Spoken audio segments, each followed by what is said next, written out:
Hotep à tous, bien-aimés frères et sœurs. Je ne sais pas si vous avez fait ce constat-là, que moi j'ai fait aussi.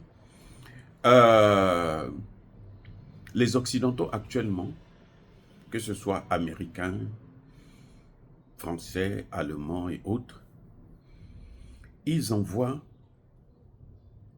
et c'est très remarqué dans le Sahel, que des militaires pour aller négocier avec le pouvoir en place. Alors, question.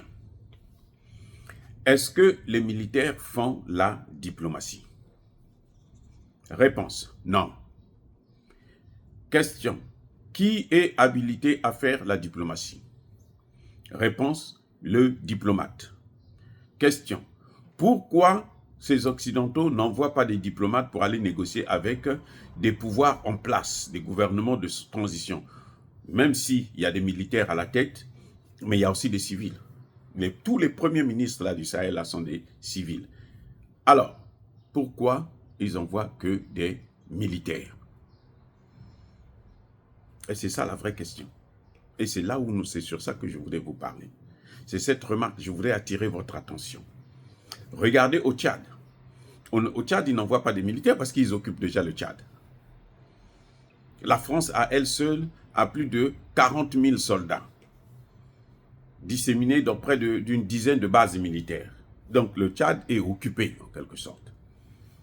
Les États-Unis ont leur présence aussi, camouflée, même si ce n'est pas officiel. Les États-Unis ont forcé la main au Centrafrique. Nous avons accusé Touadéra, mais en fait, ce n'est pas Touadéra qui est allé signer les accords avec les Américains. Les Américains se sont Ils ont fait exactement ce que vous voyez là au Niger. C'est la même chose. Ils viennent, ils vous informent que nous on est là. Bon. Mais qu'est-ce que vous faites ici? Non, nous on est venu pour vous aider. Oh. Mais est-ce que nous on vous a appelé? Non, non, non, vous n'avez pas besoin de nous appeler, nous sommes déjà là.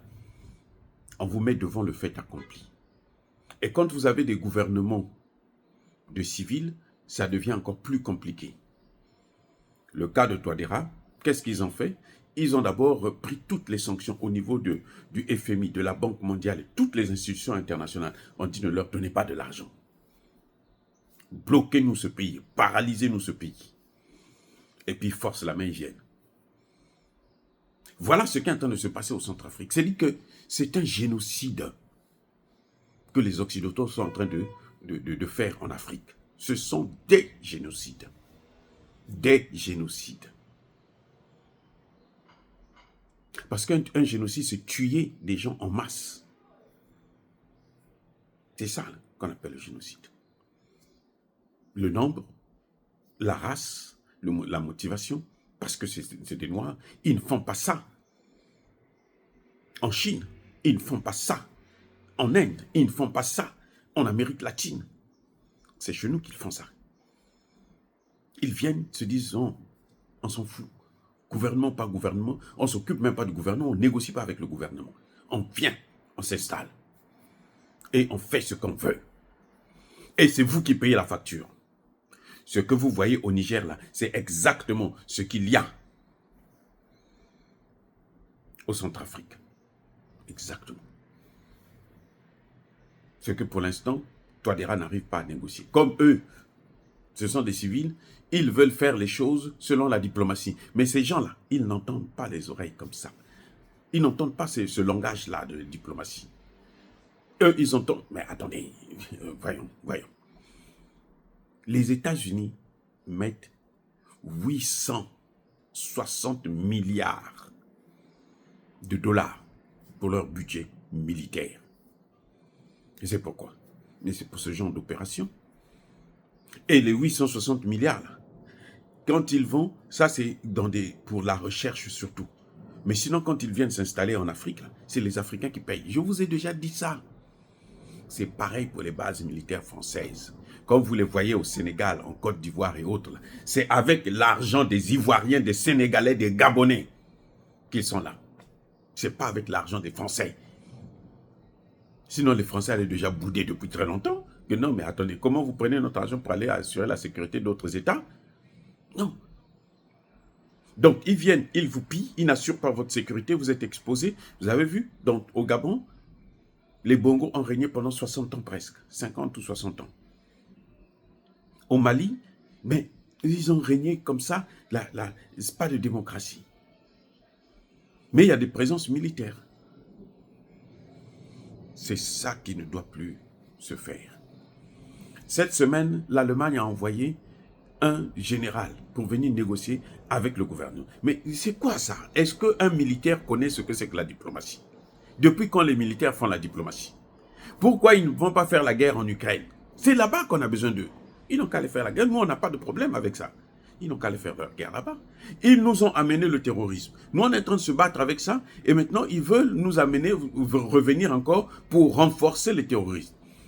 Que les Africains sachent, écoutez bien, tous les pays africains là, qui continuent à garder les bases militaires occidentales, qu'ils sachent que ce n'est pas pour le bonheur de leur population. Si c'est ce qu'on leur a fait croire, c'est faux. Sinon, les Sénégalais seraient déjà... ils sont là depuis 1960. Les Ivoiriens, ils ne seraient pas... Les Ivoiriens, la Côte d'Ivoire est devenue l'un des pays les plus pauvres d'Afrique de l'Ouest. Quand vous voyez les gens sortir là, plus de la moitié, ce sont des Ivoiriens. Ceux qui vont à Lampedusa et autres là. D'ailleurs, Alassane Ouattara a demandé, maintenant, quand vous les arrêtez, vous me les envoyez ici. Je les mets en prison d'abord et puis après, quand je vais les sortir, ils sauront qu'ils ont perdu tout leur argent. Les familles qui les soutiennent pour faire ce genre de voyage inutile à la mort, eh ben, vont perdre tout et puis vont s'appauvrir encore plus. Voilà ce qui est en train de se passer. Donc, ce n'est pas avec les militaires qu'on fait la diplomatie. La diplomatie se fait avec les diplomates. Quand vous voyez les militaires, là, même s'ils viennent avec des paroles mielleuses, pour dire, nous, on vient vous aider, nous, on vient ceci, nous, on vient cela, non.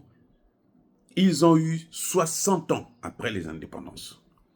À partir des indépendances, là, plus de 60 ans. 65 ans dans certains cas. Mais, on n'a toujours pas la paix. On n'a même pas des armées. Vous voyez le Burkina, le Niger, le Mali, c'est maintenant qu'ils commencent à avoir des armées. Ils n'avaient pas d'armée. Ce n'étaient pas des armées puisqu'ils n'avaient pas d'équipement. Un militaire, c'est celui qui a son arme, qui peut combattre. On avait des militaires, on avait des hommes qui pouvaient combattre, mais qui n'étaient pas équipés. Donc, ce n'est pas juste une armée, ça. C'était une armée moribonde. C'est tout. Il n'y a rien à faire avec ça. C'est maintenant qu'on commence à voir une armée. L'hélicoptère ivoirien qui est venu tirer sur les populations civiles à la frontière côté burkinabé, ils ont vu la riposte, était fulgurante. Ils ont fui immédiatement. Et je ne suis pas sûr qu'ils reviendront, parce qu'ils savent que s'ils reviendront cette fois-ci, cet hélicoptère sera abattu sur le territoire burkinabé. Ils le savent, parce qu'il y a maintenant une armée. Donc, ceux qui continuent à penser qu'avec eux, on peut obtenir la diplomatie par la voie militaire, alors qu'ils sachent qu'ils sont en train de se mettre le doigt dans l'œil. Dire cela, c'est inciter à la haine ou à la violence, non. Yaba colère, encore une fois de plus, bien-aimés frères et sœurs, je persiste et je signe. Soyez bénis, abondamment bénis par le Dieu de Kémit et par nos ancêtres évangélisés. Mais que tous ceux qui persécutent le continent africain le pillent et le déstabilisent, qu'ils soient noirs, blancs, chinois, arabes, juifs, indiens, qui qu'ils soient punis, maudits, foudroyés, neutralisés, écrasés, effacés par le Dieu de Kémit et par nos ancêtres évangélisés. Vive l'Afrique éternelle, j'ai dit et j'assume.